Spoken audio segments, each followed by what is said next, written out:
வணக்கம் குருஜி. நமஸ்காரம். போன எபிசோடில் நீங்கள் தனவரவு பணவரவு அதை பற்றி செக் பண்ணணும், அவங்கவுங்க ஜாதகத்தில் செக் பண்ணணுங்கிறதுக்கு நீங்கள் ஒரு காம்பினேஷன் சொல்லியிருந்தீங்க. அந்த ஒரு காம்பினேஷனை விளக்குற விதமாக நான் இப்போ ஒரு எக்ஸாம்பிள் ஜாதகம் ஒன்று எடுத்துகிட்டு வந்திருக்கேன்.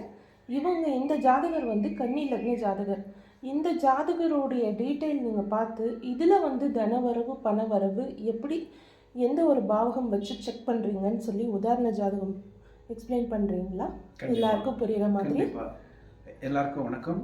இப்போ நான் அந்த உதாரண ஜாதகம் நான் ஸ்க்ரீனில் காட்ட சொல்கிறேன். முதல்ல அதை பார்த்துக்கோங்க. ஸ்க்ரீனில் கண்டினியூவாக வரும், சரிங்களா? இப்போது இந்த ஜாதகத்தை வச்சு நம்ம எப்படி பார்க்குறோம், இந்த காம்பினேஷன் நான் உங்களுக்கு சொல்லி புரிய வைக்கிறேன். அதே மாதிரி ஜோதிடம் தெரியாதவங்களும் நீங்கள் உங்கள் ஜாதகத்தில் இந்த காம்பினேஷன் இருக்கான்னு பார்த்து நீங்கள் தெரிஞ்சுக்கலாம். ஓகேங்களா? ரைட். இப்போது இந்த கன்னி லக்ன ஜாதகம். ஓகே, இந்த கன்னி லக்ன ஜாதகத்தில் 2ஆம் அதிபதி 11ஆம் அதிபதி யாருன்னு பார்த்தீங்கன்னா சுக்கிரன் 2ஆம் அதிபதி. அதுக்கு அடுத்தது 11ஆம் அதிபதி யாருன்னா சந்திரன். இந்த 2 கிரகங்களுடைய இணைவு கிடையாது இதில்.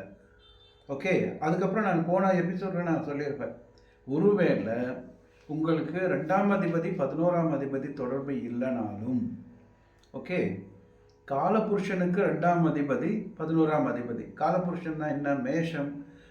மேஷத்தில் ஆரம்பித்து மீனம் வரைக்கும் வருது இல்லையா?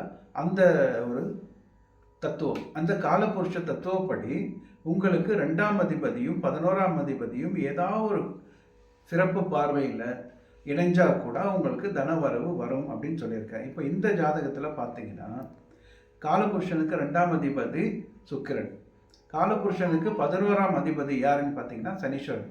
அந்த சனீஸ்வரன் இங்கே இந்த கன்னி லக்னத்தில் 3ஆம் வீட்டில் உட்கார்ந்து இந்த கன்னி லக்னத்துலேருந்து 3ஆம் வீட்டில் சனீஸ்வரன் உட்கார்ந்து அந்த சனீஸ்வரனுடைய சிறப்பு பார்வையான 3 பார்வை நான் சொன்னேன் அன்றைக்கி. ஒன்று 3ஆம் பார்வை, இன்னொன்று 7ஆம் பார்வை, இன்னொன்று 10ஆம் பார்வை. அவர் 10ஆம் பார்வையாக 12ஆம் வீட்டை பார்க்குறாரா? அப்போ 12ஆம் வீட்டில் இருக்கிற சுக்கிரனை அவருடைய பார்வை படுது.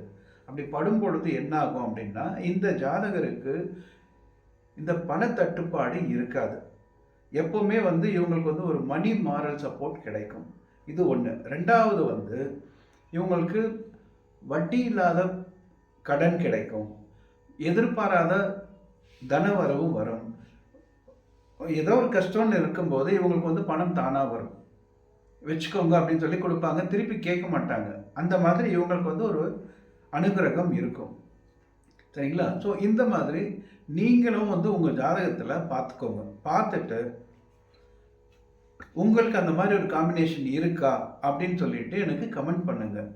அப்படி சப்போஸ் உங்களுக்கு பார்க்க தெரியலன்னா நான் உங்களுக்கு பார்த்து சொல்கிறேன் இந்த ஒரு சப்போர்ட் இருக்கா இல்லையான்னுட்டு. இன்னொன்று, இப்போது இந்த ஜாதகருக்கு 8ஆம் அதிபதி, சரிங்களா? 3ஆம் அதிபதி 8ஆம் அதிபதி யாருன்னு பார்த்தீங்கன்னா செவ்வாய். அந்த செவ்வாய் அதே 3ஆம் வீட்டை பார்க்குறார்.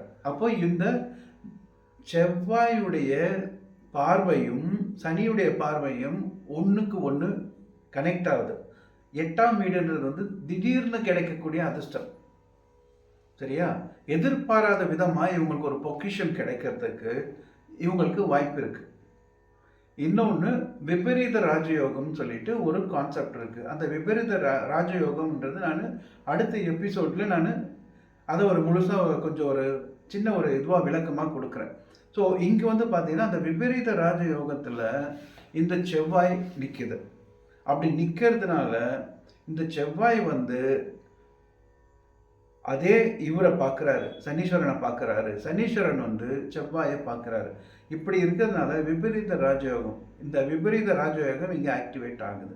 இப்படி ஆகிறதுனால என்ன நடக்குது அப்படின்னு பார்த்தீங்கன்னா, இந்த ஜாதகருக்கு எப்போவுமே தனவரவும் பணவரவும் மணி மாரல் சப்போர்ட் கிடைச்சிக்கிட்டே இருக்கும். இந்த ரிலே ரேஸ்ன்னு சொல்லுவாங்க இல்லையா? இங்கேருந்து ஒரு டிஸ்டன்ஸ் வரைக்கும் ஒருத்தவங்க ஓடுவாங்க, அங்கேருந்து இன்னொருத்தவங்க அந்த கொம்பு வாங்கிட்டு ஓடுவாங்க. அந்த மாதிரி இவங்களுக்கு ஒரு கண்டினியூட்டி இருந்துகிட்டே இருக்கும். மணி ஃப்ளோ அப்படின்னு சொல்லலாம்.